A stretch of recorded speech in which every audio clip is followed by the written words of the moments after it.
Assalamualaikum warahmatullahi wabarakatuh. Baga jiraatan jecha aramu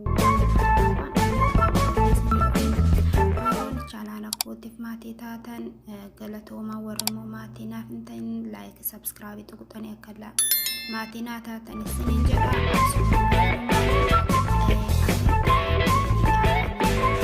warri baruu barbaadan komentii jalatti naa barreessaa. YouTube gommoo like subscribe gochuu hin dagatinaa isiniin jedha. duraan dursee wan daanteelii dha'uudhaaf kirrii isin barbaachisa yookaan kuula ammallee shiboo yookaan kirooshii isin barbaachisa.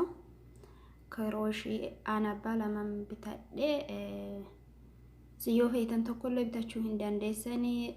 kirooshiin tokko kara lachiinuu dura duubaniyyuu hin dhaa.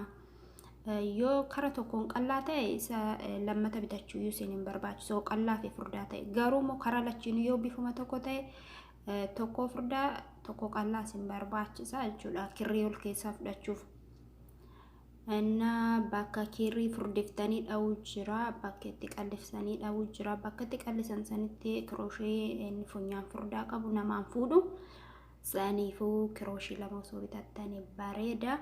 kirriin immoo isa kana siniin jedha warri barachuu barbaadanii. kutaa tokkorraa qabnee itti fufna waan ta'eef jenna. akka dhuftanii like subscribe tuqxanii komentii jalatti yaada keessan naa barreessitan isiniin jedha. hedduu waan faayidaa qabu namni kirooshii dhahuu beektanii jajjabaadhaa. warri immoo dhahuu hin beekne koottaa baradhaadhaa isiniin jedha.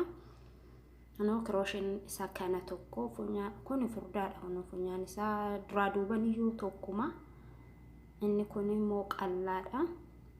bakka itti qallisanii dhahanitti kirooshii akkana osoo qabattanii baay'ee bareeda jechuudha. kirrichi immoo bifa kanatu natti tola. isin bifa feetan bitachuu hin dandeessu. Ana akkasii amma gaafa jalqabnutti nagaannaa turaadha. Assalaamu alaykum warahmatullahi wabarakatuh. warroonni channel kootiif maatiin taane subscribe like share gochuun akka maatiin haa taatanii warroonni jajjabeessitan hedduu galatooma isiniin jedha. like subscribe isiniin jedha. komentii jalatti yaada keessan naaf ibsaa. yoo isinitti tolu baates gaarii miti naan jedha natti.